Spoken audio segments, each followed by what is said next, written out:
Yo, what's going on? Welcome back to another episode of Between a Number Sports Show and Podcast. I'm your host, Daryl, and tonight we got a jam-packed show for y'all. We're gonna be talking about some things that's happening around um, college football and, of course, the NFL. So stay tuned and let's get into it. So, first of all, we're gonna be talking about the media firestorm that was Cam Ward right now. Cam Ward probably laying low because it seems like all of the country hates him right now for his decision yesterday. So Cam Ward played um, in the bowl game yesterday, the Pop Tart Bowl game, a useless bowl game, and he only played for the first half. And in the first half, he threw for 190 yards and 3 touchdowns, and he was able to set, a record, right? And then in the second half, he chose not to play. So obviously, a lot of people who probably never played at a high level in high school, let alone college, came out and started criticizing Cam Ward, saying that he should have played, he gave up on his team, he's a quitter, all of these things, right? And what I have to say about that is the dude is not a quitter. There's been a lot of big name players who've done the same thing. Malik Neighbors played in the bowl game for 1 quarter and he was able to set a record and then he took himself out, right? Now it was planned, but he didn't play anymore. And there's been a few other players who played and got whatever achievement they was looking to get, or maybe they wanted to just boost their draft stock, maybe, and then they didn't play in the second half, right? So I guarantee you, no NFL scout is going to punish Cam Ward because he didn't play in the second half. His coach wasn't mad. His teammates wasn't mad. It was a meaningless bowl game, right? It's not the championship. It wasn't a national championship. I can see if it was a college football playoff game, right? I could see that, right? But this was the Pop Tart Bowl, right? Um, it, it didn't matter, right? It didn't matter at all. People just love to get their panties in a bunch about something that does not matter, right? That's something that's so insignificant. But to go on social media and to attack this kid, right, is crazy. You saw like people like Shannon Sharp, Chad Ochocinco, and a couple other people who have a really big platform, kind of take jabs at the kid, right? And you have people like RG3 and a few other people who took the side of Cam Ward and said that, look, man, it's not that serious, right? Um, you know, it was an insignificant bowl game.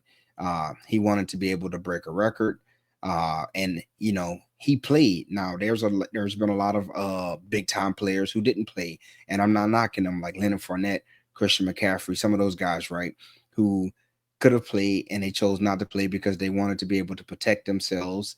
Um, in their career in the NFL, because why would you risk going out there hurting yourself in a meaningless bowl game? I look at it from both ways. If you play, cool. If you don't play, I'm also cool, especially if it's a bowl game like the Pop Tart Bowl game. So, like I said, people just got their panties in a bunch, for no reason. And I just wanted to get on here real fast and talk about it. But y'all let me know what y'all think, whether or not Cam Ward should have played, or maybe you're indifferent about him playing or not playing. All right, so next we're gonna be talking about uh Coach Prime, Deion Sanders, right?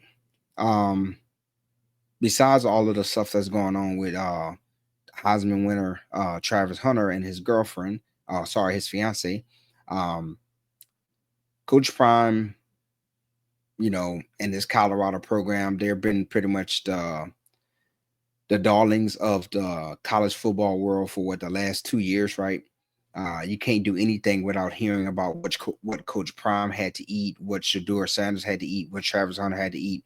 Pretty much anything that Travis Hunter, Deion Sanders, or Shador does, we get it shoved down our throats, right? Everything. And so leading up to this bowl game yesterday versus BYU, this is obviously Shedeur Sanders' last game. This is Shallow Sanders, Deion Sanders' other son's last game. And this is Travis Hunter's last game, right? And so everyone was talking about how Coach Prime was emotional and all of that stuff, and how this Colorado team was fired up to play.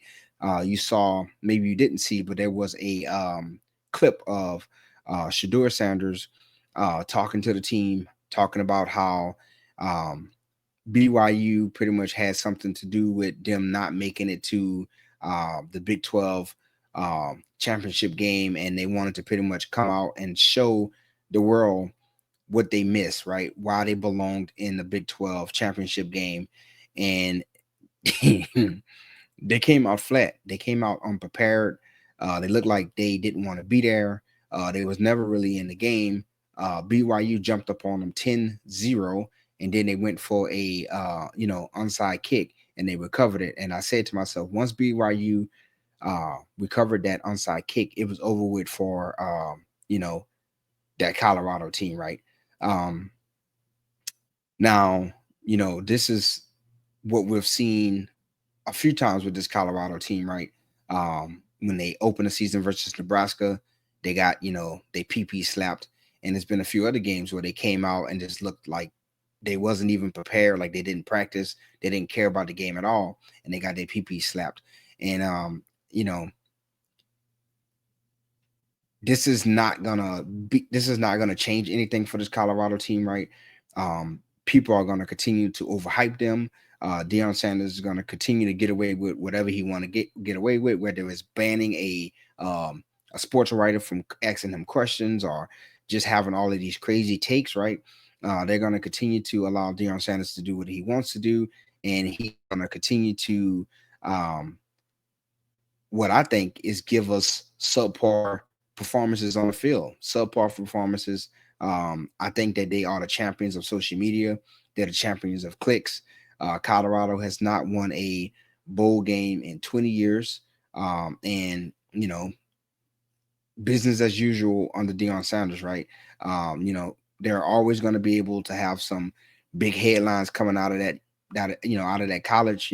That's what comes with Deion Sanders and his brand of coaching, right?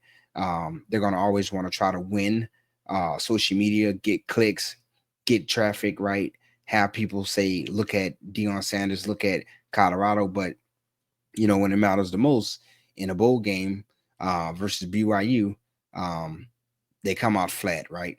And it was a standalone game. And I'm pretty sure there was a lot of eyes on that game, and they got destroyed. They got blown out. They got blew out and outclassed 36-14. And, if it hasn't raised any eyebrows yet, we only got to see what happens next season, because it's going to be a lot harder next season, because clearly you're one of your best playmakers, if not your best playmaker on offense, Travis Hunter, is going to be in the pros. Your son and your quarterback, Shedeur Sanders, is going to be in the pros, probably going to go in the top 5, right? He's probably going to be a top 5 draft pick.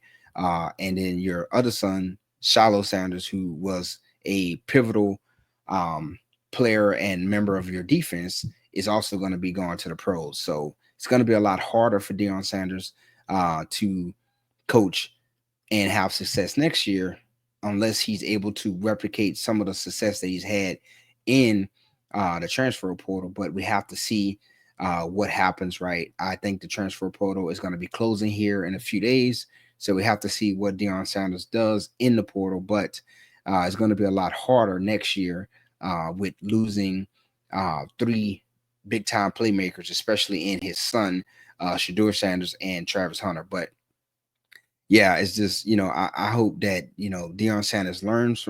I hope he learns from this situation, right?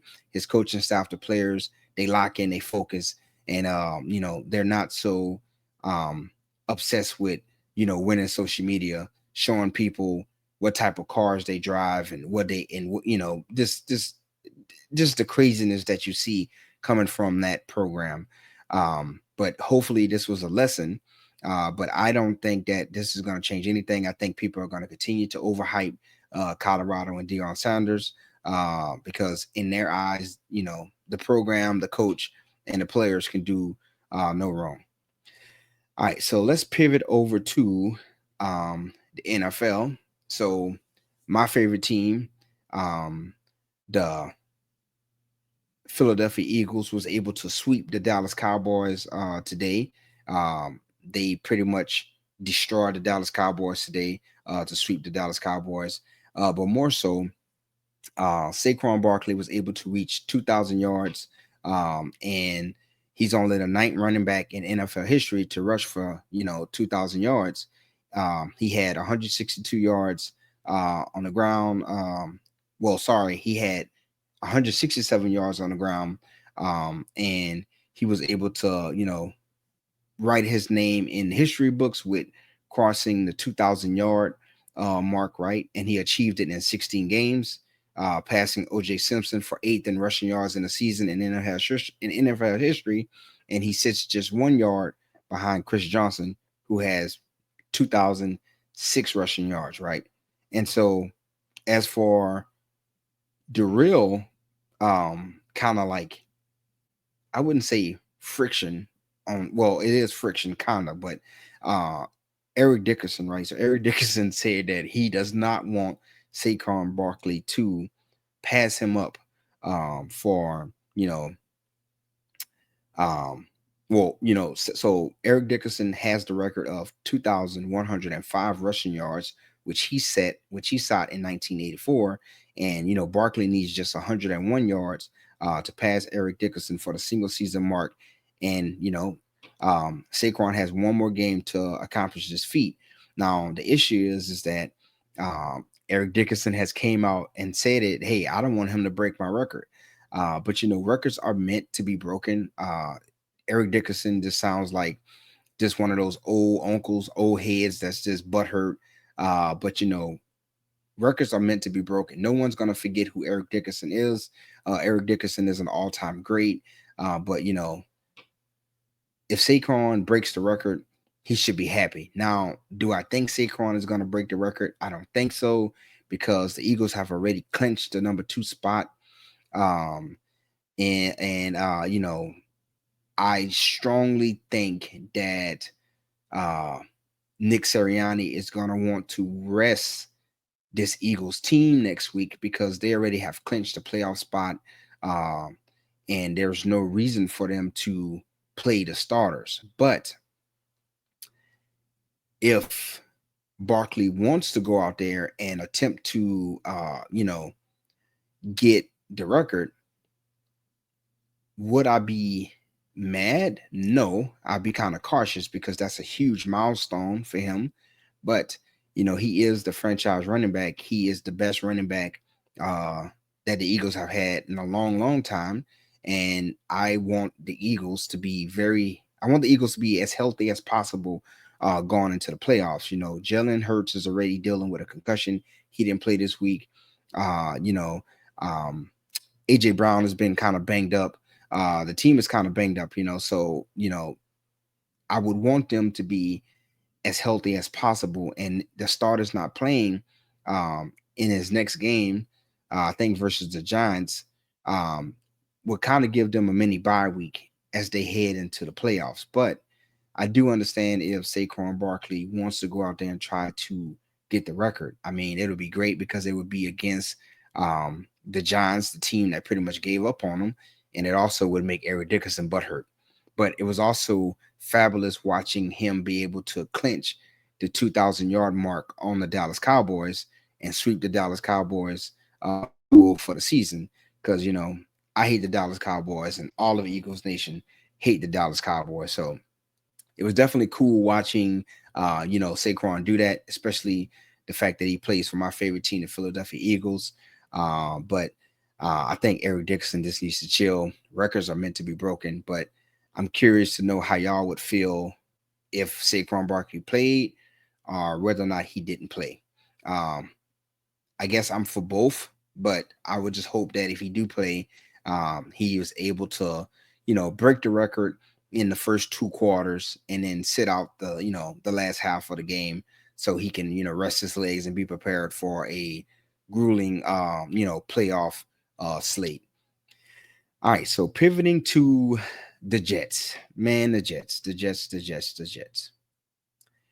I'm pretty sure the Jets fans want the season to be over with as fast as possible. The Jets organization is a um, catastrophe, is a dumpster fire. You fire Robert Saleh when they were sitting at 2-3. Uh, you pretty much let Aaron Rodgers do what he wants to do, and pretty much Aaron Rodgers' actions is causing Garrett Wilson to possibly want to request the trade. So a rumor came out and says that if Aaron Rodgers returns to the Jets, Garrett Wilson might want out. That was published on today by Mike Florio at Pro Football Talk. And I don't blame Garrett Wilson, right? Aaron Rodgers pretty much only cares about his people, right? And his people is Devontae Adams, um, Alan Lazard, and whoever else that he deems that are his people, right? He was able to bring Alan Lazard over. He brought Randall Cobb over. Um, he brought over Devontae Adams, right? Well, he didn't bring him over, but Devontae Adams was traded, and I guarantee you, um, he had a lot to do with the decisions of getting Devontae Adams there. And so you see, Devontae Adams getting all of the targets, getting all of the balls thrown to him, and Garrett Wilson is probably just sitting there soaking, saying, "Hey, man, I was at the one time, Garrett Wilson was the number one option on that team. Devontae Adams come in, take some of that shine, and now it's kind of Garrett Wilson kind of forced to live in the shadows of Aaron Rodgers and Devontae Adams. And Garrett Wilson was drafted by he was there first, and the fact that he's been minimized by Aaron Rodgers, you know, it sucks, right? All wide receivers are dependent on a quarterback, but Garrett Wilson is wanting to, he's a competitor. He wants more targets, he wants more touchdowns, he wants more catches, he wants more yards, because all of these things contribute to him getting a nice, healthy contract, right? And so it sucks when you're watching Aaron Rodgers and Devontae Adams have this chemistry and ball hard, and you're just like, hey, what about me? And so um, I think the Jets have to get rid of Aaron Rodgers, right? They should not fall hostage to Aaron Rodgers. Aaron Rodgers is washed, right? He's just a 40 plus quarterback who's had a couple of injuries, who's just not the old Aaron Rodgers who he used to be, right? And it's okay, because for the time catches up with all of us. We just have to be realists and say, hey, you know what? It's time to hang it up. I don't have it anymore.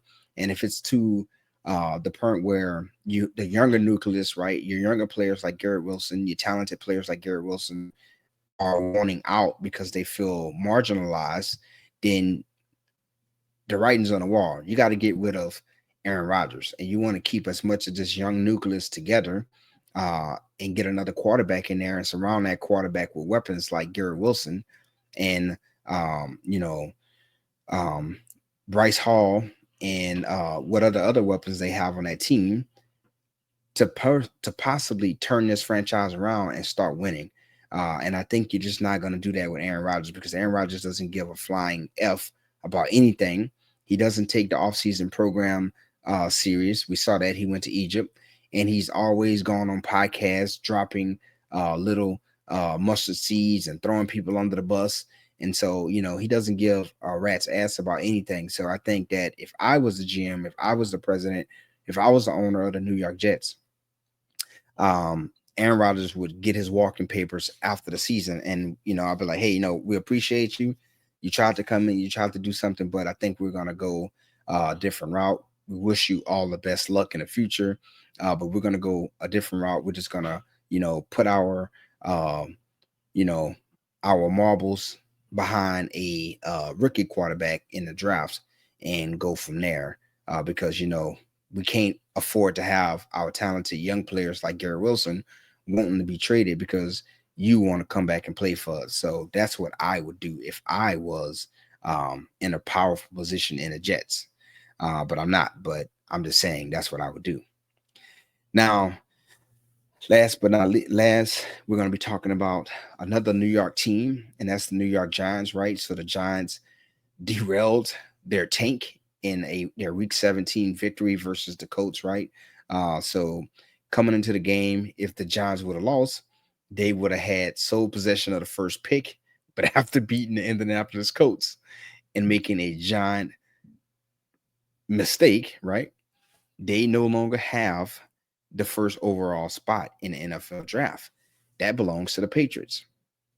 They had a 10-game losing streak, and they had the number one pick in their sights, but they decided to end their home win streak drought, and they decided to beat the Colts. Right? They, they beat the Colts 45-33, and they pretty much blew their expectations out of the water to have the number one draft pick. And as I was watching that game, you saw the fans being, the fans was excited. They was excited to see their Giants play. Malik Neighbors had himself a day. Drew Lock had himself a day. Drew Lock threw for 4 touchdowns. Malik Neighbors went for over 150 yards on the ground and a couple of touchdowns, I believe. But although the fans was having fun, they pretty much blew it. They pretty much blew it. And you know, them seeing Drew Lock play in that temporary role, slinging the ball around, throwing for 4 touchdowns. Drew Lock is not that guy, but they pretty much messed that up because, they could get that guy, kind of like the Washington Commanders did with Jaden Daniels in the draft, but they pretty much dropped the ball by beating the Indianapolis Colts, and they pretty much flushed their chances of getting a top quarterback, Shedeur Sanders, or Cam Ward, out of the draft. Now they could possibly be able to move back up, but they would probably have to trade away a lot of capital. And I don't know what playmakers they have on that team besides Malik Neighbors. And Malik Neighbors is not going to get traded, but the Giants would probably have to move heaven and earth to try to get up in position to be able to get either Shedeur Sanders or Malik Neighbors. Shedeur Sanders or Cam Ward out of the draft. Now there could be, some sleepers. We know how the NFL draft go, right?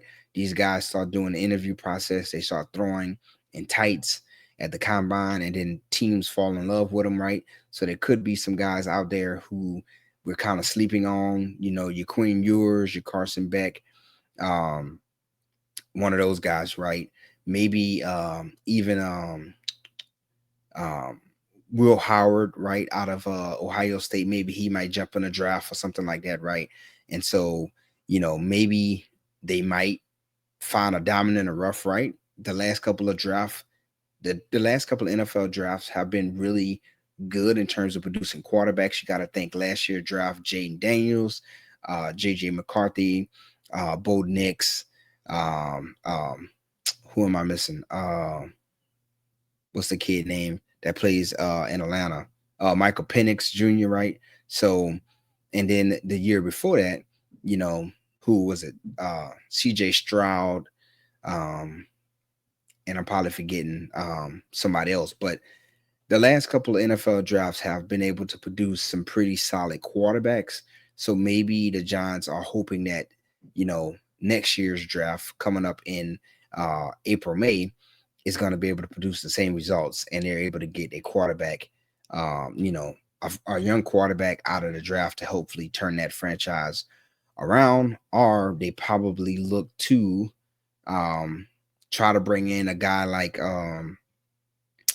what's his name? Sam Darnold, right? Because Sam Darnold, he signed with the Minnesota Vikings for one season because JJ McCarthy went down. So maybe they might try to bring him in, lower him in with a big time contract or something like that.